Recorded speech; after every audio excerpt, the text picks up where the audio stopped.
Welcome back to our growing experiment. We're here with Wade and Bree from Good Hand Farm. So can you guys tell us about your farm? Yeah, for sure.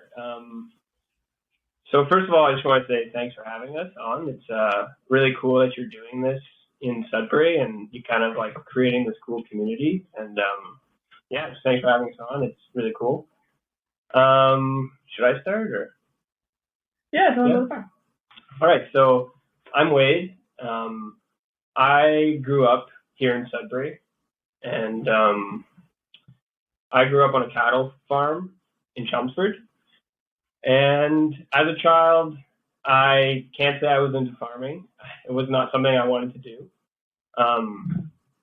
And I lived here for 20 years, mostly playing music and taking photos and doing photography, and that's something I was really in back in the day. And that led me to move to Montreal. When I moved to Montreal, I met Bree, and after only like a couple months of knowing each other, she convinced me to go farming with her.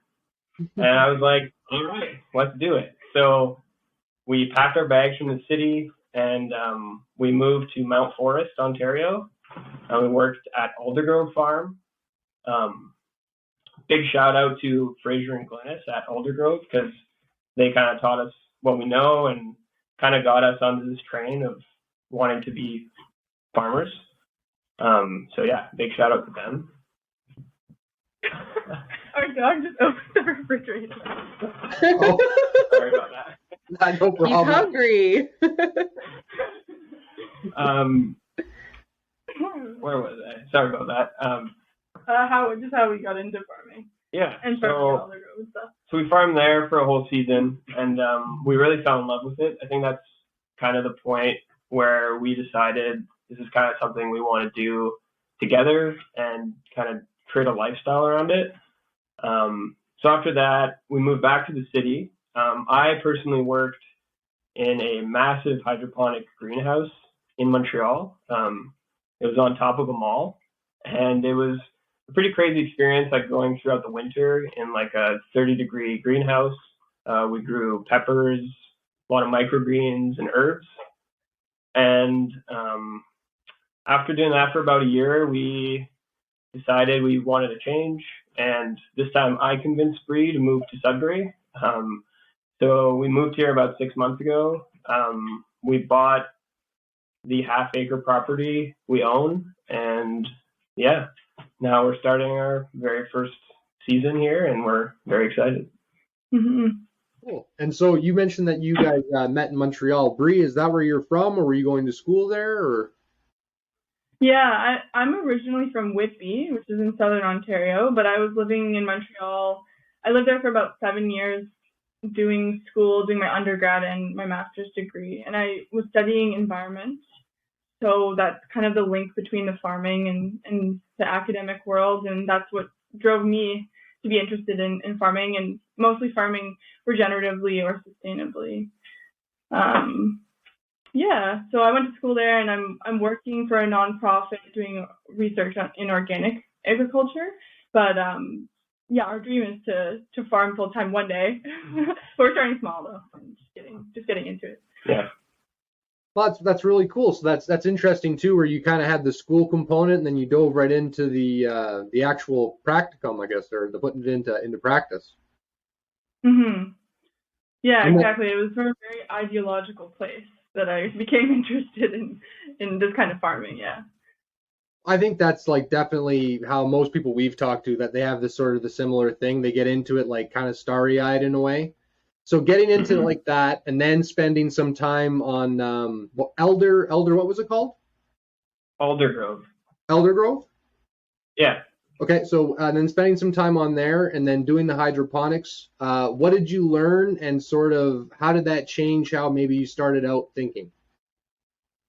Yeah, so at Aldergrove, it was a full-fledged market garden. They grew kind of everything under the sun, and we went to market once a week. There was a CSA program through the farm as well. And yeah, we were 2 of 4 employees, I think. Yeah, 4 employees. Mm-hmm. So it was kind of a smaller group. But yeah, we learned kind of everything that we're about to put to practice from Aldergrove. Just kind of everything from pest management to crop rotation to, treating your soil really well and kind of taking those preliminary steps into farming. And then for me at the hydroponic greenhouse, I mostly just learned a lot about indoor growing and how resilient plants can be, and how, in the middle of winter in Montreal, you can grow 40-foot pepper plants and have, a successful harvest weekly. So I think that, like, from that aspect, it's kind of like, the future of growing, I think, is going that way. And that's something that hopefully in the future we can implement up here. But I think it's going to take some time to get there. But with the hydroponic growing, you mentioned that you guys were doing also peppers and stuff like that as well. So it wasn't just sort of like your leafy greens. I've heard before one of the criticisms of growing hydroponically in the fruiting types of plants is that they tend to be a little lacking in flavor. Is that something that you experienced, or is that something you didn't experience? I'd say, like, if you compare an organically grown vegetable from that's grown in the soil to something hydroponically, I think there's definitely a difference.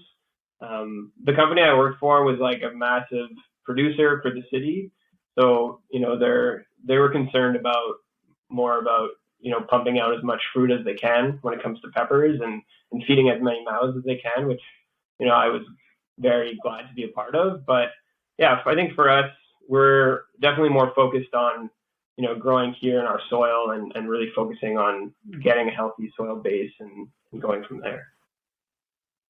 Yeah, it's kind of like learning that whole sort of integrated environment, because you mentioned the pest management and stuff like that.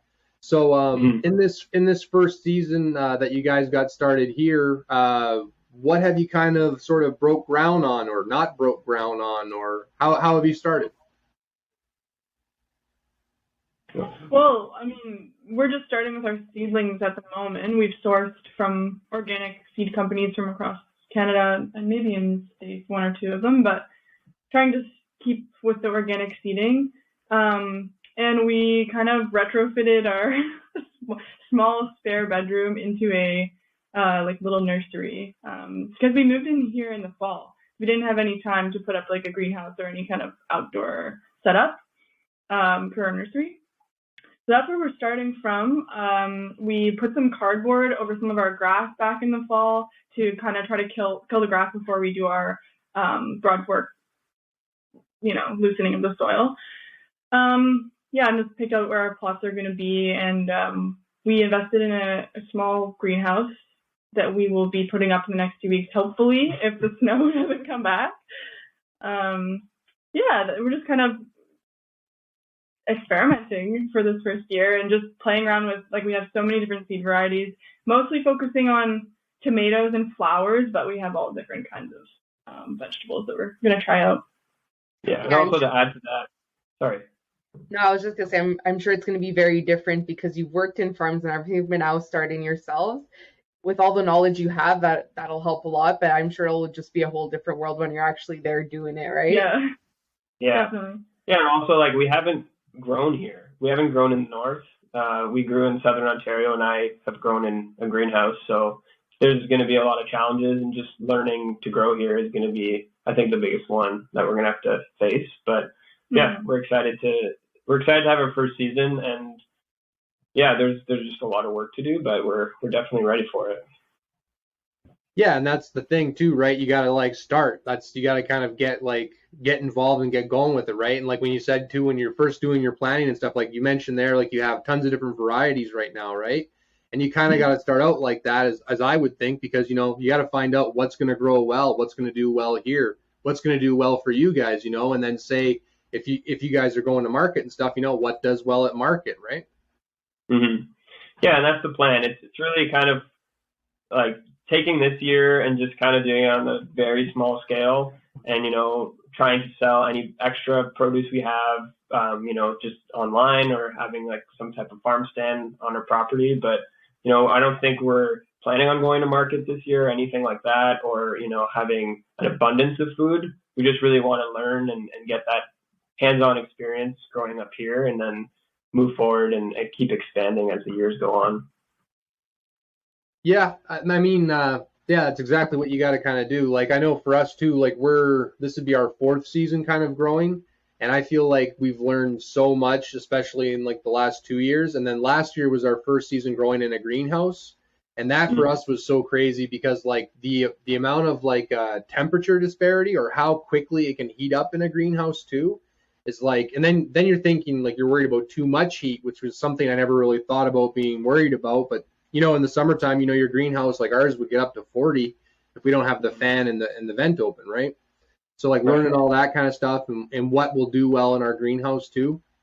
So we've got like this year we finally feel like we've got like a decent plan, and we've got like a seedling station we started. We kind of hit the ground running on that too. We like started our seedlings, we put them close to the windows, and then they were like stretching a whole bunch because they weren't getting lights. We had to go run out and get lights and all that kind of stuff. But we're excited for this year because we feel like we kind of will, like this year we're hoping that we'll like grow a bunch where we'll have a lot left over. Like this year we had a lot of pickles, we made a decent amount of salsa, and we had a couple of other things.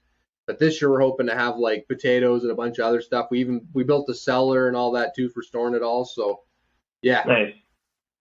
And that's the thing for us too, is we're ultimately doing this to feed ourselves first, and to, you know, get a good store for the winter. And then everything that comes with it is just a bonus for us, you know, like the community we build around us and people who are into it and want to talk to us like you guys. And, you know, just everything that comes with it is a bonus, because just feeding ourselves is going to, you know, be satisfying as it is. Mm-hmm. And I've seen you've made a connection with Nowhere Public House as well, where they've had some of your microgreens. Yeah, we grew microgreens all throughout the winter. It's something I've been doing since I was working at that hydroponic farm in Montreal, because I learned quite a bit about it. So I've been doing it every winter since, just for ourselves, because there's really nothing like eating something green in December. But yeah, so we connected with them, and we've been selling what we have to them. They're still, you know, growing as well, so it's nice to try and support each other as we're growing. And yeah, it's been a nice relationship with them so far. Yeah, and from what I've heard too with a lot of the farmers we talk to, like even when it comes to talking to other farmers and stuff like that, there seems to be a lot of help in there.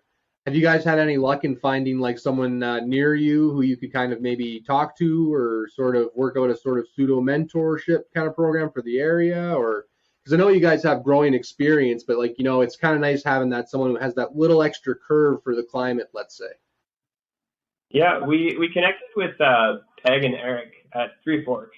Mm-hmm. And we've seen them around. Like we went this summer, we went and like, you know, got food from them at the market and kind of introduced ourselves, and we've been friendly ever since. But I think, yeah, they kind of opened their doors, being like, if you have any questions, if there's anything you need, just, you know, give us a message or give us a call. And it's definitely something we're going to look into, and we're probably going to be bugging them more than they wish that we are. But yeah, I think it's that community aspect too that's just really important. And I find Sudbury is very community minded in that aspect, and yeah, it's just a beautiful thing. I think they help out Walsh farms too, right? Because isn't Walsh on where they used to be? Yeah, they have the new property. Yeah, I'm not sure how much. I thought she said they helped them. Yeah, a little they bit. might be. I think so. But yeah, even with all the farmers we've talked to, and we've talked to quite a few, it's pretty much like you're saying, like very community oriented. Everybody wants to kind of help each other, so it's good that you're starting out in an area where you can get a lot of support.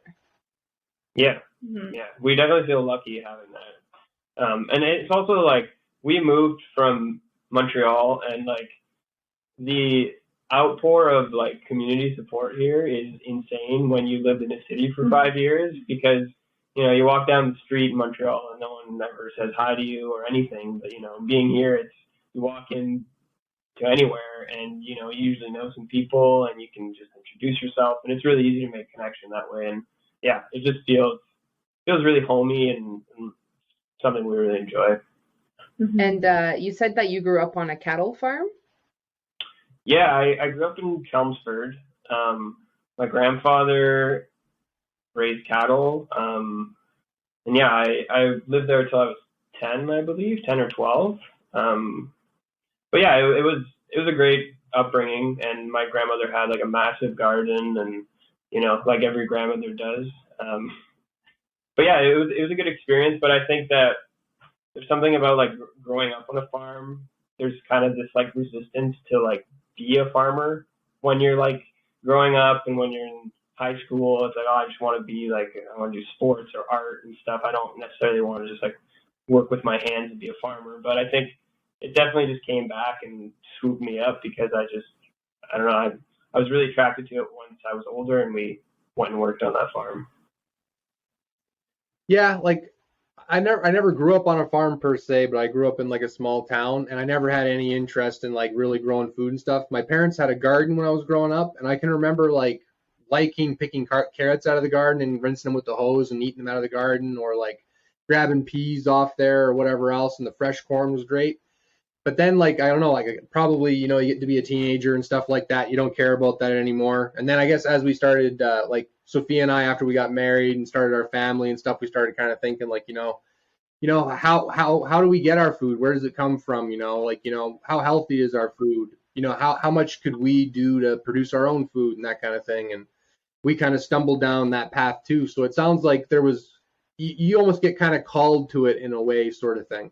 And it doesn't help, or it doesn't hurt rather, meeting Bree, who sounds like she was already sort of tiptoeing down that path. Yeah, yeah. She definitely led me down that path. Yeah, I was like, I'm going. You can come if you want. Yeah, at the time I was playing music in Montreal, not going anywhere, and she just kind of took me with her. So Yeah. I'm very glad that happened. Also, it happened to be COVID. Like, we really lucked out because this was like the start of 2020 when we, signed our contract with them to go work there for the following season. And we had no idea that COVID was going to be what it was. So we ended up being on the farm for like the first basically year of COVID, and we had no idea what life was like in the city when we came back. It was crazy, but yeah, we had some distance from it. Yeah, we definitely left at the right time. So when you were on the farm then, because you're like kind of out in the open air and all that kind of stuff, and I mean, it must have been kind of like almost like you didn't really notice it. Like, I mean, let's say you pretend you turn the news off or whatever, you almost wouldn't know anything was going on, right? Yeah. Oh yeah, it felt like that for a while, being there. But we started going to market in Toronto, probably like in May or June. Yeah. And that's when we're like, oh wow, yeah, we forgot about this thing that's going on, and we have to wear a mask and all this, because it was pretty free of COVID where we were, and we were just kind of working every day and not even thinking about it twice, really. Yeah. Yeah, I think there's some people, if you kind of got it just right, like how you guys kind of did, where maybe you work in a specific sector where you're kind of on your own all the time anyways, or you're outdoors. And like say like tree planters in the summertime, that's kind of like a best case scenario because you're outside all spread out all day anyway, so it's just business as usual, really, right? And so that's kind of nice because you get to kind of keep that sort of normalcy, because I think for a lot of people, they had that total disruption, right? Where they basically were like locked up in their house, basically, maybe, and even having their food delivered, like not even going to the grocery store or nothing like that. And I don't think that's great for a person, right? Like, that when you want to punish a prisoner, you lock them up by themselves. And we know Right. that has like not a great effect on the psyche of a person. So, it's kind of nice. You can count your blessings when you end up in a position like that.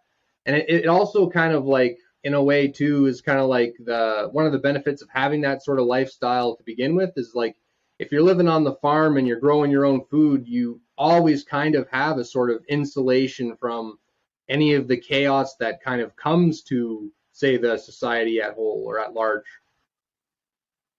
Yeah, for sure. Like, yeah, we would make very seldom trips to like the grocery store when we lived on the farm, to get certain things. But like even then, we lived in such a small town when we were there that nothing really changed. And yeah, I just think that as we returned to Montreal after the farm, it was still like pretty intense.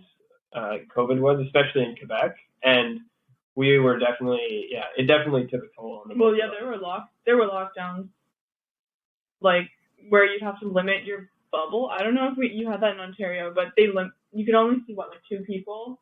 Yeah. Yeah. Anyway, it was like a law. It was Yeah. kind of crazy.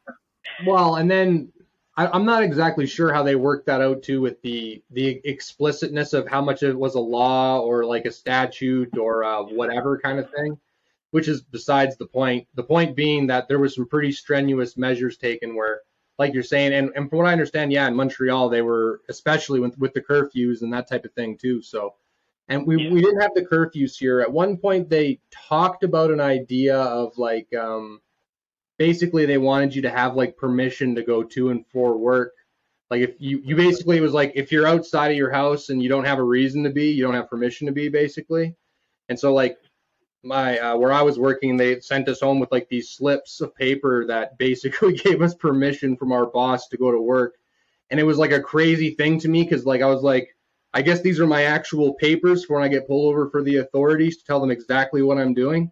And like it was I don't know, like for me at least, you know, like you read 1984 and then you're like, wow, I guess this is what it's like a little bit, you know. It's like, where's your papers? Where are you going? And I can understand why people were doing what they were doing. It was a scary time and people try to do their best to sort of mitigate harm and stuff like that. And sometimes you hit the mark and sometimes you miss the mark. I mean, you know, you don't know what's the best to do until you do something and figure out how it worked out positively or negatively. So yeah. And being on the other side of it all at this point feels like it didn't even happen sometimes. Like I look back and I'm just like, you know, I know it's hard to say that, but it's still, it feels pretty normal and it just sometimes feels like a bad dream. Yeah, it does kind of have that effect. And I wonder with that too, like if there isn't something lost in that maybe a little bit, because like it was like really a historical event to live through. Like, you know, there's generations from now, people are going to talk about, like, they talk about the Spanish flu kind of thing. Like, they'll talk about COVID years and years from now. Like, you know, you'll tell your grandkids, like, oh, yeah, no, we lived through that. It wasn't that bad, I guess. I don't know. We were farming for the first time. Yeah. But, like, no, it's one of those things where, like, it's probably hard to have that perspective, right? Like once you go through it and then you're just on the other side of it, like you said, it does sort of feel like a dream. Like, did that actually happen? Like, where are we now? And like, there was a couple of things recently where like measures that were put in place during the pandemic recently come off, where it was like a sick day pay or whatever. And it was one of those things that come off and you're like, okay, I think everyone's saying like it's over now. Like everyone's been kind of feeling that a little bit for a while now, and now it's starting to be like, I think it's all right. I think we're all right now. Yeah, for sure. Yeah. And I think throughout all of it, I think it's where lots of people started thinking a little bit more like we're thinking, right? Where grow your own food, that kind of thing. Like I think there's some good that came out of just fear, right? Fear isn't always a bad thing. It's a way to become prepared. So like, I think that's something that hopefully more people want to do, like just even gardening in your own backyard, right? Yeah, I think also a lot of people became more aware of their health and then how healthy the food is that they're consuming. And I think that kind of led a lot of people to wanting to grow their own food or get into farming on like even a smaller scale or just self-sufficiency, because it kind of, you know, put that on display in a way that wasn't really before.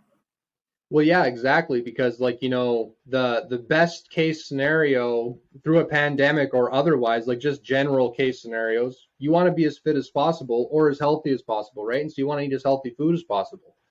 And the more you do in the way of doing that, the less risk you're going to have towards getting sick or developing any kind of disease, providing you're also eating, you know, in proper balance and proportion and all that kind of stuff, and doing a bit of physical activity and whatever else. But yeah, you do all that stuff right. And like you said, you're kind of like before like the pandemic, you don't worry about that. You're like, eating cheeseburgers, whatever, I'm a couple pounds overweight. And then that hits and you're like, you know what, maybe I don't need that. Maybe I could, use a couple inches off the waistline, and then, then you feel better, and, like, you're right, you're being a little more mindful and all that, and where your food comes more health oriented and stuff like that. And I think that's a good learning a learning experience we all got out of this. Yeah, for sure. Yeah. Well, go ahead. No, I was just curious, going back to Montreal, what did you do for music? Well, I moved to Montreal originally to do photography, Okay. but I played in bands in Sudbury before I left, so I kind of wanted to continue to play music there. I started like a country like project, and I did that in Montreal for a bit, and it all came to a halt when COVID started, and we also left for the farm. But so I was just kind of doing a couple of different projects, and now that I'm back in Sudbury, there's actually a lot of people that I've used to play with that are still playing, so it's also something I kind of want to get back into.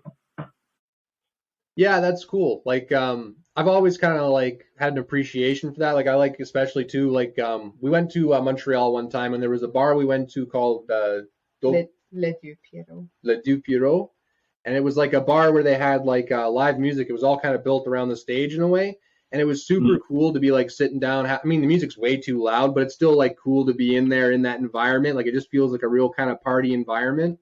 And it seemed like they had like regulars that would come there too, and they had like a kind of an atmosphere kind of thing, and it was super cool. So I've always kind of liked like that kind of live music when I could go and experience it. I'm not much of a bar goer anymore, but I mean, like, I still have an appreciation for that. Yeah, and that's also something that attracted us to Sudbury, is that it might be a smaller city, but it still has an art scene and a music scene, and those are two things that we really appreciate and things that we enjoy. So I think we really kind of struck gold moving here, because we kind of have the best of both worlds. We can live out here and farm, and also drive into the city and you go watch a show at night, and the balance is just really nice. And I think moving forward with farming, I think the balance is going to be even more important to take some time to enjoy those things and just live a more balanced life. Yeah, and that's actually a good point too. The sort of balance you can kind of get in Sudbury, because that's one of those things that I also think makes Sudbury like a perfect sort of hub or sort of center for people doing exactly what you guys are doing, because you have sort of the city center of Sudbury, and then you have all these smaller communities that are generally still or used to be farming communities, and there's still lots of farming land there, and it seems like there's a lot of younger people sort of getting into it and having access to that hub. So like a big city center, a fairly big city center, that you could feed a lot of people and get them going on more towards of a farming sort of type, like more localist type sort of eating, I kind of mean. And because there's like, I have hope that we could see like a trend towards more localism, local eating, that kind of stuff. And because we have like food festivals here and stuff, and like you mentioned the music culture, like I think there's a lot of that there.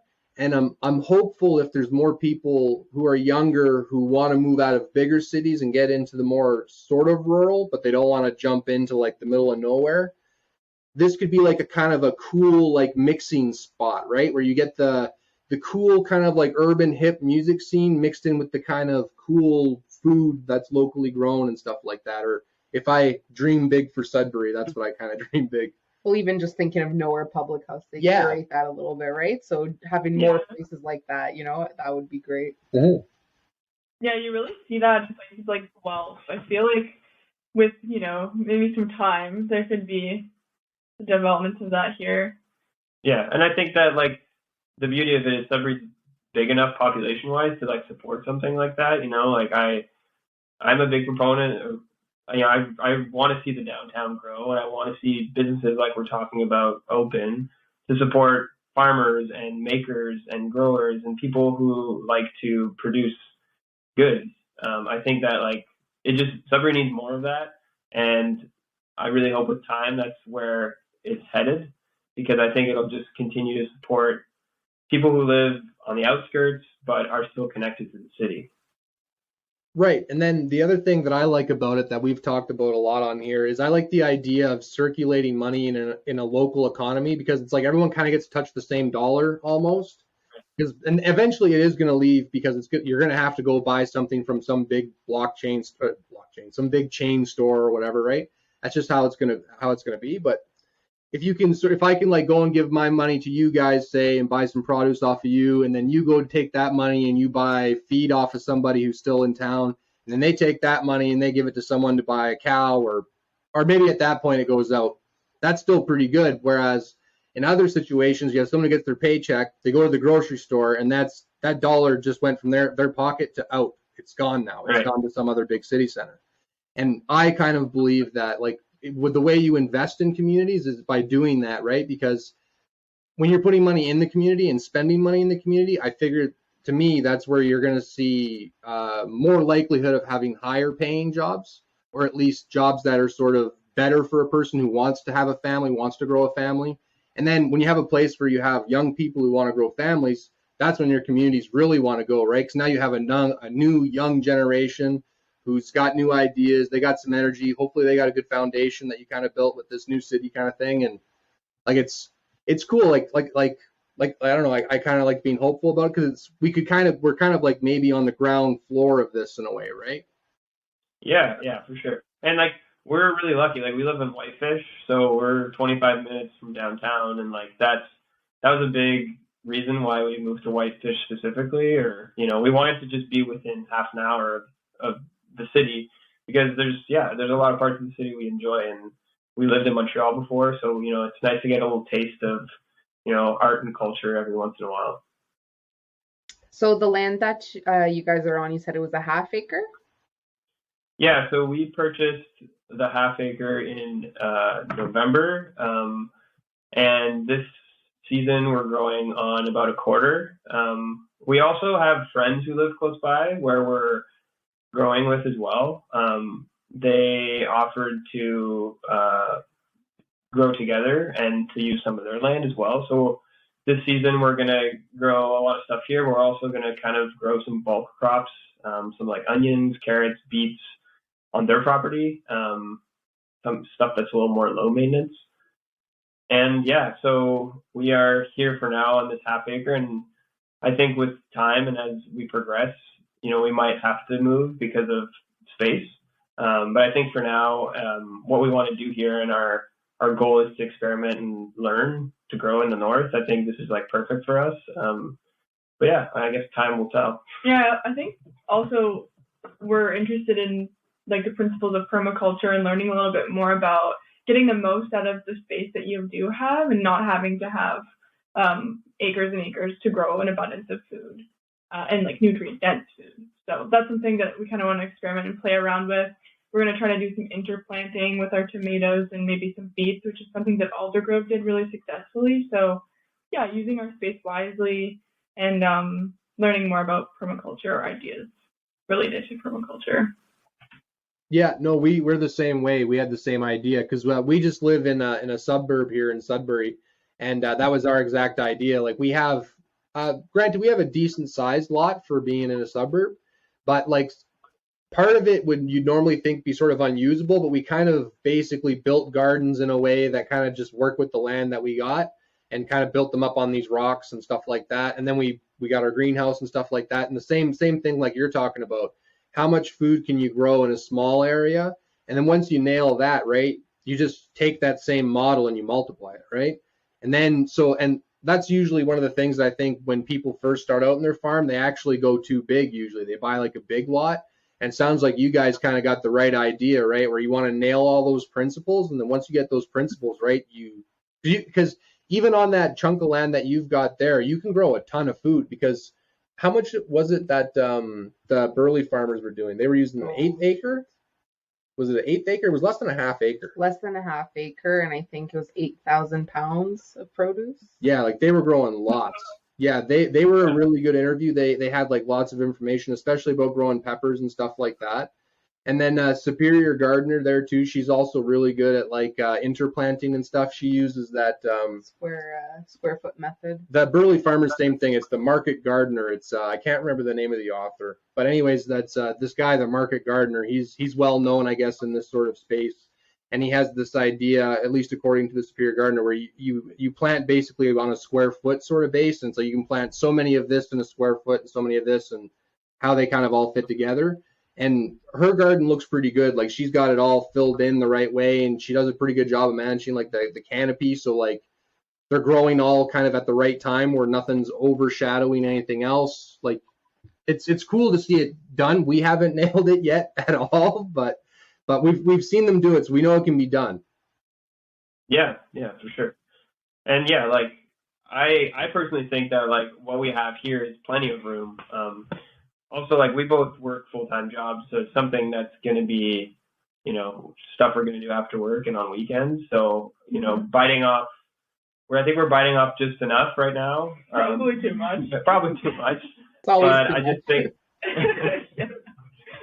So we're excited about it. Yeah, it's good though. It's ambition, and as you can bite off more than you can chew, but as long as you don't choke, like you Right. might sit there and chew a little longer, but that's fine. True. Yeah. Yeah. So what are you But guys yeah, no, excited? you're right. Go ahead, sorry. What are you guys excited to grow this season? This year I'm really excited. So we have 5 or 6 varieties of tomatoes. 5, but we're gonna switch one out. So we have 2 determinate varieties and 4 indeterminate varieties. So we'll switch out the determinate varieties. So a total of 6 tomato varieties, and we're growing it all in the growing dome. Nice. Yeah, and then we got another. We're growing 5 different varieties of peppers. When we first planted them this year, we had I planted them in like soil, like just dirt I took from the dome, instead of putting them in Pro Mix, which I should have just done from the get-go because it's a nice sterile start, right? And I had it in the soil and whatever I got going on in my soil in the dome, right? So anyways, we had a few that didn't germinate. I'll be right back. Okay. So we had a few that didn't quite germinate, so we ended up planting a bunch. Now we've got like, I think we had 46 or 42 of one kind of tomato, and then so now we've got like kind of like too many of one, and then just the right amount of the other and stuff like that. So we'll probably end up just giving away a bunch of seedlings to friends or something like that, or we'll just plant more. We thought about getting maybe just pots and putting them around. Yeah. But we're excited for the peppers and the tomatoes because the peppers would be kind of cool because they're a little bit spicy. We can mix them with salsas. A couple of the tomatoes we're growing are actually tomatillos. So they're like little tomatoes with like a skin on them kind of thing, like a shell. It's not the right thing. Yeah. I think you know what I'm talking about by the look of it. For sure. Okay, so anyways, I guess they're usually used in like a salsa verde, and so that's what we're going to try to plan to use them from. And so when we picked some of the varieties that we're going to have in the dome, we sort of picked them on a color palette sort of thing. So there's going to be like red and green and yellow and purple and like a few different colors in there. And we hope like when it fills out, you're going to have like these kind of like color pops everywhere. Like we're hoping it's going to really look nice in there. And then this year I'm excited too for growing. We're going to try to grow a bunch of potatoes. We're going to try to grow them in like towers. Again, trying to grow in as little space as possible. We've got a box that we tried potatoes in last year. We're going to use for onions this year. And so, yeah, I'm excited to see like how much we can fill up our cold room. And I'm excited to see like if our color palette pops in the dome that we want it to. Very cool. Yeah. So I was saying that I was excited for the colors of the tomatoes in the dome. I was excited for all the stuff we were going to hopefully fill that up with. I was excited for potatoes and stuff like that. Is there anything that you're excited for that maybe I didn't mention? Oh, I know what you could say, but You know what I could say? I'd see if you guess it. If you don't say it, I'll say it. Well, no. Now I'm not sure what I'm supposed to say. Well, I'll just say what you want to say. What am I excited about? I don't know. Go ahead. I was gonna say we planted all those fruit bushes. Oh yeah. We planted 29 different fruit bushes. Well, not different, but 29 fruit bushes there in our yard this year. So we planted 2 apple trees. We planted 6 raspberries, 2 gooseberries or 3 gooseberries? Two. 2 gooseberries, 3 haskellats, 3 blueberries, 2 goji berries, 4 kiwis, 2 grapes, and the cherry trees Yes.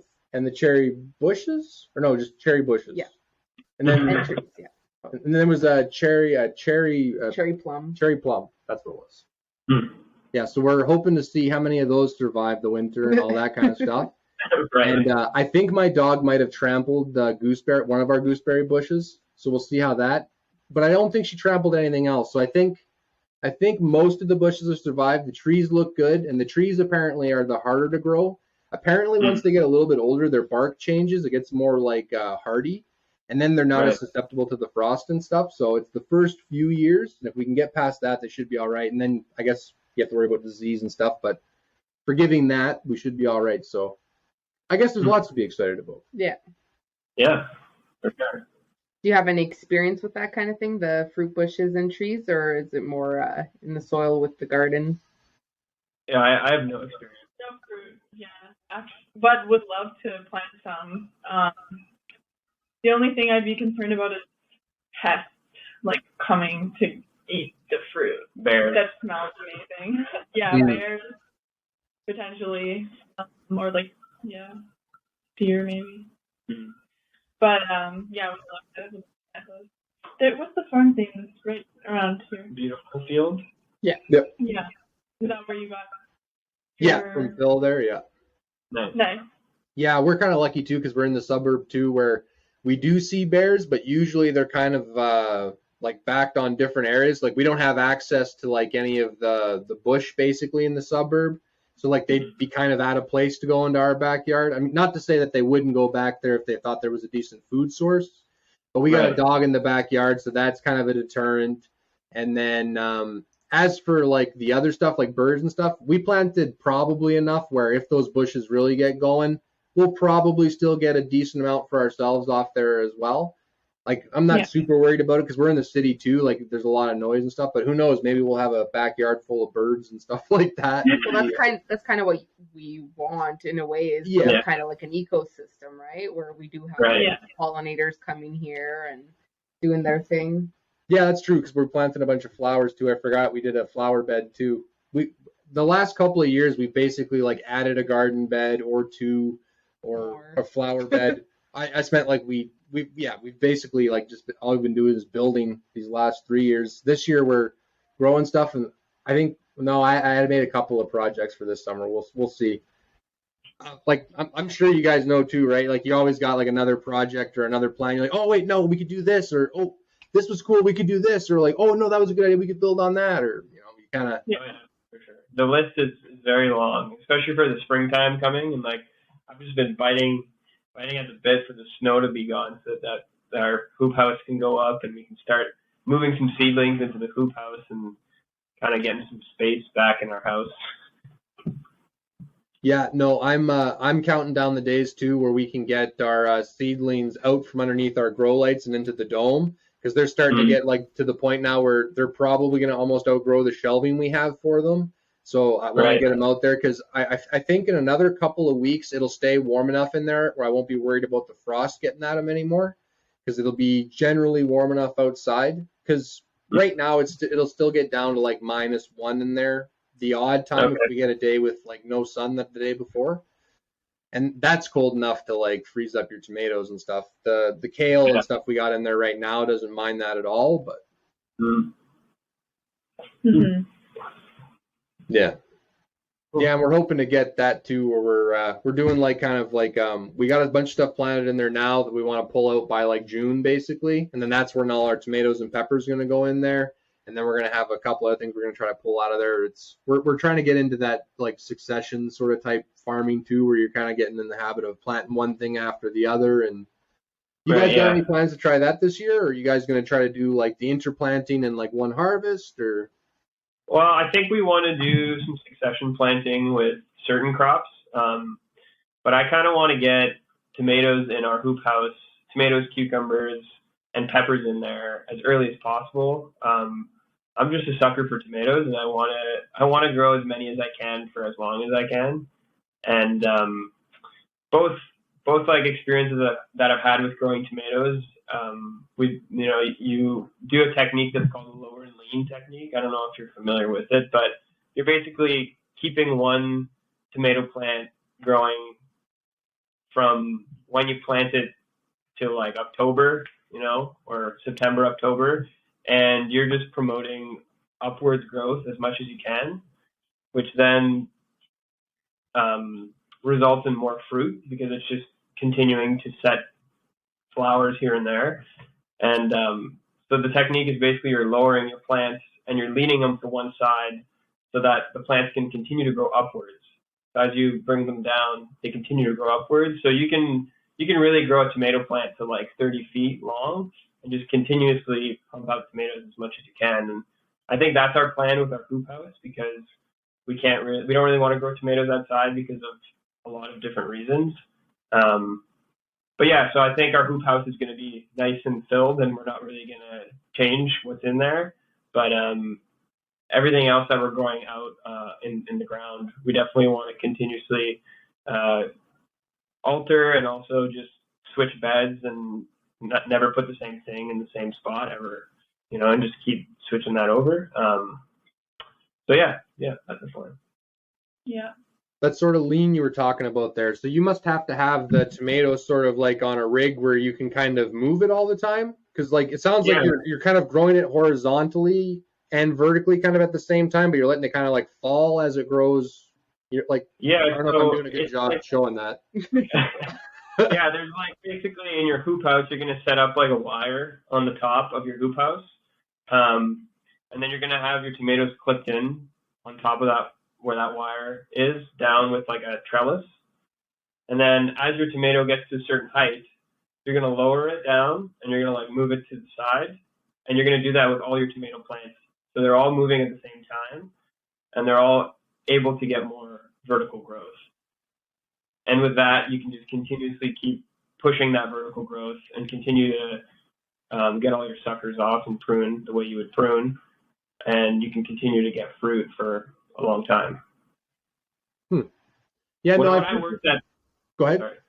I was going to say, when I worked at the hydroponic farm in Montreal, we grew pepper plants on one side of the greenhouse, and we grew them for, I think it was 15 months, and they produced for 15 months straight. And it was like a weekly harvest would yield about 7,000 peppers. With this strategy, the lower and lean? No, they didn't lower and lean because they had 40-foot ceilings. Okay.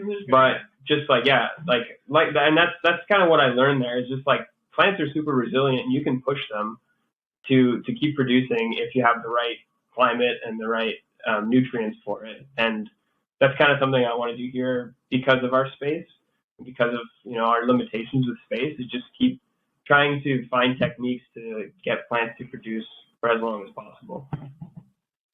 That's an interesting point you make too, because I've heard people say that if you can get those, especially those indeterminates, to grow like longer and taller, that they'll grow more, and then they'll grow even like bigger bushels, like they'll grow more tomatoes on a bushel even, which is exactly what you kind of want, right? So the plant almost has to mature to be able to produce the way you really want it to, and the method that you're talking about sort of gives you access to that.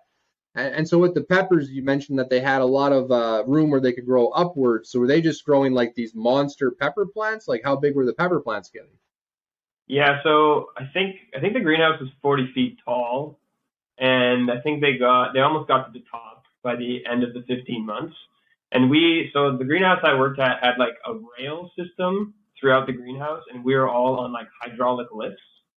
So the lifts would take you all the way to the top of the plant so you could prune and harvest, and then you'd bring your harvest down in bins and collect them all. But yeah, that was like, I would spend just days and weeks just being on these hydraulic lifts working with the pepper plants. And by the end of the season, it was pretty crazy because it really just kind of looked like a forest in there, but it was just all peppers. I like, so like you're talking about like over a 30-foot tall, like a pepper plant. Oh yeah. Yeah. I never even, like that's a pepper tree. I never even thought that was fucking possible.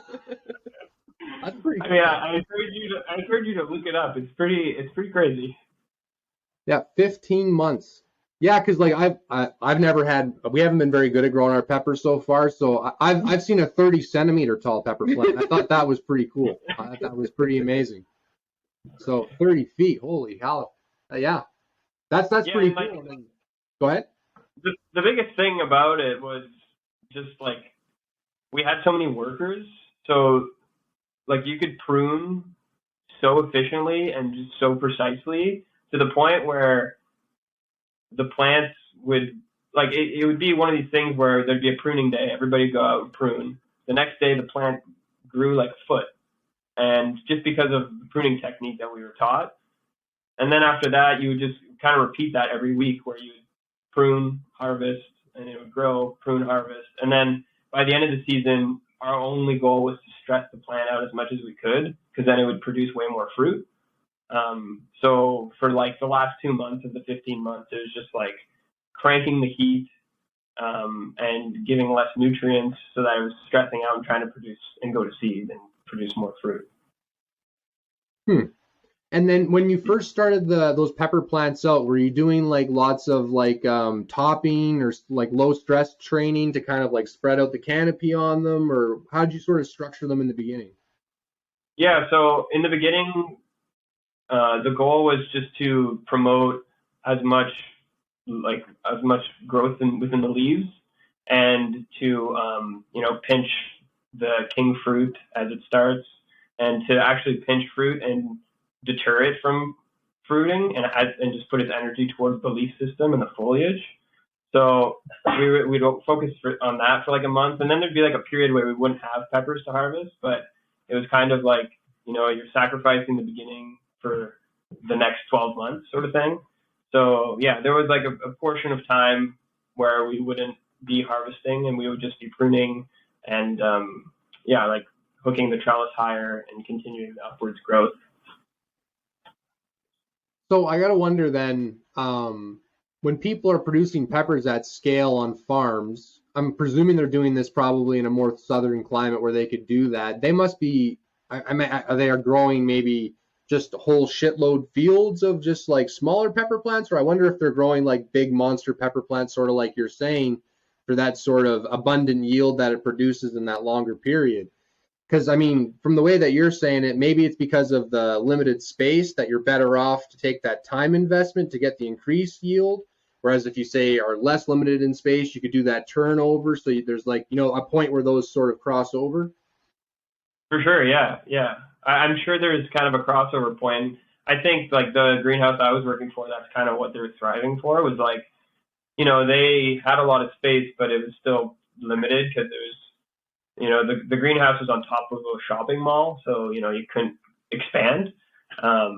So from there, it was like figuring out the best way where you could grow as much or get as much fruit as possible within your limited space. Right. Yeah, and so that's where you gotta like keep it older longer. Well, that's kind of interesting because like I'm wondering, how early could we start our pepper plants and then get them into the dome at a mature stage? Like I wonder if you could like do something like that, or if they get too big inside before you could get them out there. Then even then, anyways, we don't have 40 feet in there to grow them that big. But if you could grow them like say 4 or 5 feet and just keep trimming them at the top, then maybe you could use a similar principle. Or that's kind of an interesting idea. Yeah, we have to first figure out how to. Yeah, let's just grow peppers first. We'll grow peppers first. Average size pepper plant is our goal. No, grow monster plants, or don't even bother growing them. For 15 months straight. Yeah, 15 months. Well, yeah, and then even then, you can't do 15 months in the dome. You have to overwinter. You'd have you to need heat light it. and heat. Yeah. So we talked a lot about this year coming. I'm just wondering what your goals would be, like some of your goals for the next few years.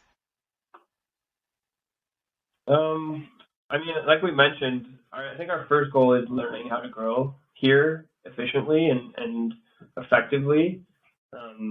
Also, I'd say a big goal is to build our soil on this property and get it to a healthy level where we just have to add compost every year, to keep that fertility up. But I think that's going to be kind of a pretty big challenge in terms of building it to, a point where it kind of takes care of itself. Where we're at right now, I think it's been sod for like probably 50 years. I think it used to be farmland, but it's just been sod for the longest time. So it's going to be a lot of work to rip up that sod, but then hopefully underneath we have something that's pretty workable. And if not, we're just going to have to keep working at it and getting it to a good, healthy point. This is kind of like a bit of a sidebar, I guess, but sod, I've heard that term used before. Is there like a difference between like sod and like say regular grass or something like that? Like sod is kind of like, I guess, like I think of like turf basically, but like thicker. I mean, I'm not sure, but I think sod, like, it has been, like, it was planted at some point. Like, it wasn't grass before, and someone came and, like, put sod down. That sod is like the grass that you roll. Oh, it is, yeah. yeah, like they farm it. Yeah, they grow it like in strips, kind of. It's like it's still grass, but it's not like it's grown in strips like that. I don't think it throws deep roots. Is probably what it is, and that would be the soil health component that you guys would be worried about, I would guess. Yeah, for sure. Yeah. Well, yeah, grass is hard to deal with, but we're gonna tackle it. what's that? Sorry. Grass is hard to deal with, especially, I remember when we worked at the farm, this one weed called twitch. Yeah. It's like the worst type of grass. I don't know if you know what it is, but you start pulling it and it's like never ends. It never ends. Like you can't actually get it. I know what you're talking about. Yeah, it looks like a stem and then you pull it out and it's like a rope almost where you just keep pulling the soil and it keeps going and going. Yeah. We get that in our perennial bed and in the dome sometimes. Yeah. Would you call that twitch or kitsch? Twitch. That's what we call it at the farm. Twitch grass. Yeah. But hoping we have none of that, and if that's we'll definitely have twitch. Yeah. Who doesn't? Yeah, well, it's one of those things you got to deal with. But anyways, it was awesome talking to you guys. Thanks for taking the time coming to talk to us. If anyone wants to keep an eye on what you guys are doing, keep an eye on your progress and stuff like that, where do they check out what you're doing and all that kind of thing? We are kind of updating this season pretty regularly on Instagram at Good Hand Farm.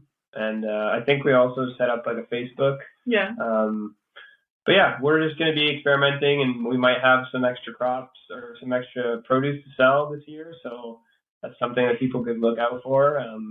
Tomatoes and floral bouquets yeah. on Instagram is probably where we're going to try to sell any extras. So, yeah. Well, perfect. Well, again, so thank you very much for talking to us, and we'll see you soon. Yeah, for sure. Thank you.